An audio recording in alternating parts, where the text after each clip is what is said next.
Show me your friends and I'll show you your future. Unless you want average in America, married, 2.4 kids with 1.5 dogs. But I can guarantee you, you will never achieve anything greater than your highest aspiration. If you want $1 million, you'll make $1 million, not $1.5 million. If you want 10 million, 100 million, and you'll never exceed that. If you change 1 billion lives, that's a formula to become a billionaire and change the world. Time costs lives. Show me your friends and I'll show you your future. You want to know why you're all f***ed up? Just look at the bums you hang around with. I do what you don't want to do, that you know that you got to do to be where you want to be. Ted Turner just gave his 75th anniversary party on CNN a few months ago. And he makes a couple of comments and he says, number one, and I'm not suggesting this for everybody, it's how I lived though. First 10 years of my starting CNN, I slept on my couch. I didn't have an apartment. Bill Gates slept in the office. Steve Jobs slept in the office. And I can go down a whole list. Now these are super successful, mega wealthy guys. I slept in my office. Not everybody's willing to make that sacrifice. But it's not the only thing. But even if you don't sleep in your office, if you want to send your kids to a better school, if you want to be able to take care of your mother when she gets dementia, if you want to this all takes money. My children aren't getting any of my money when I die. Not one centavo, not one penny. And 2 of my kids are cool with it. One of them's not so cool with it. I'm not gonna, I think Andrew Carnegie, by the way, Andrew Carnegie, arguably the richest, most successful entrepreneur of all time, he said the best thing that you can have for a child is him to be born into poverty. And I agree.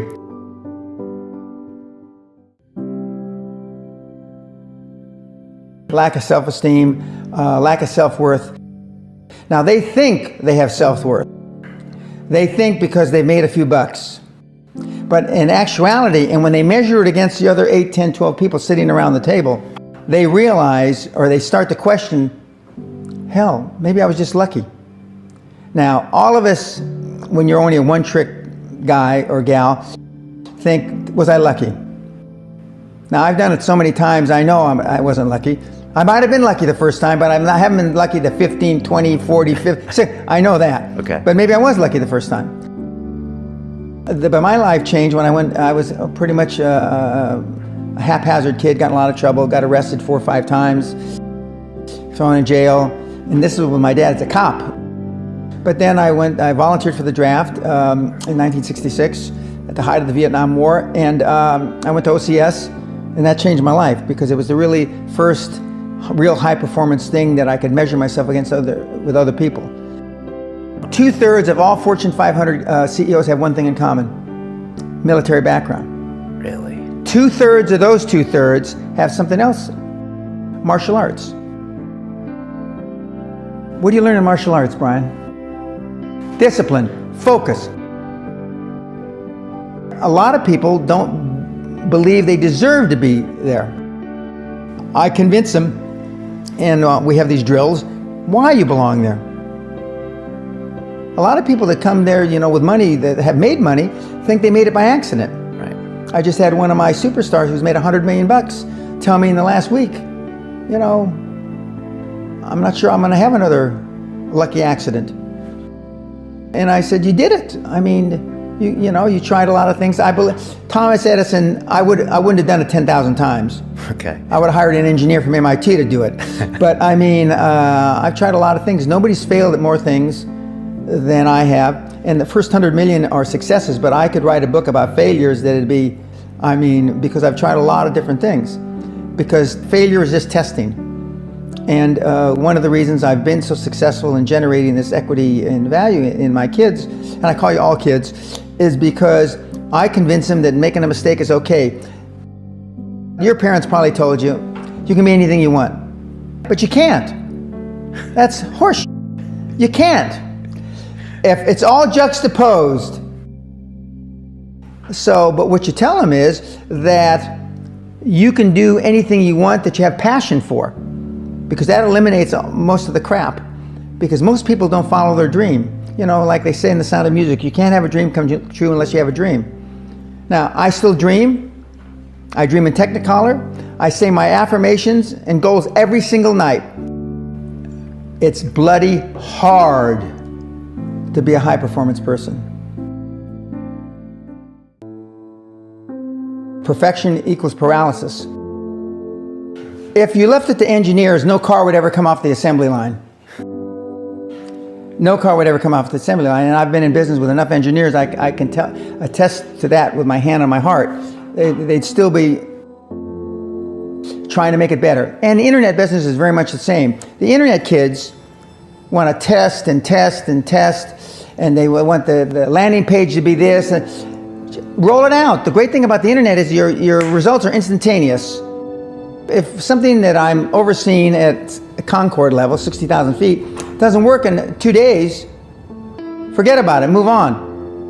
And today at our meeting, now the young kids are, we ran it 3 days, sir, and we closed it down. And they are thinking I'm going to ask why.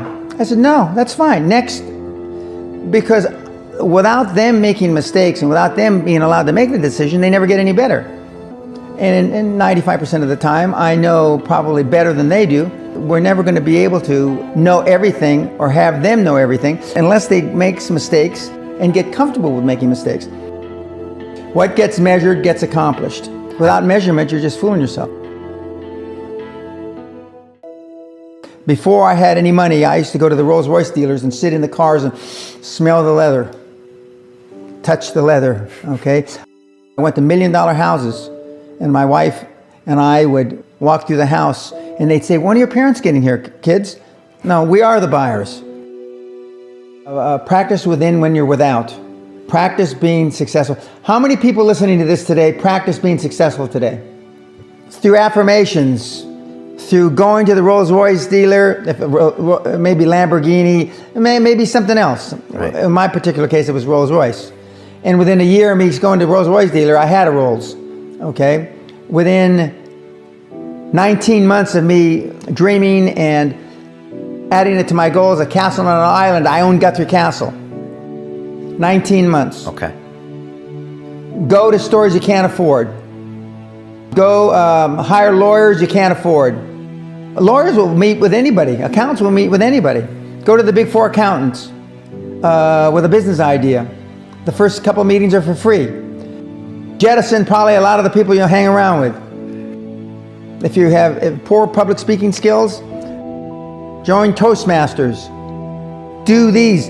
If you went to a good school and you're not successful, go to the alumni deals. Okay?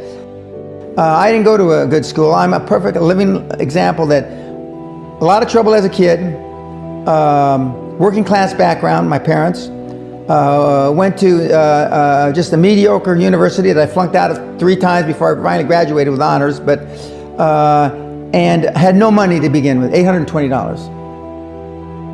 So it's all possible, but I devoted myself to feeling successful. I was wearing suits like this before I could afford them.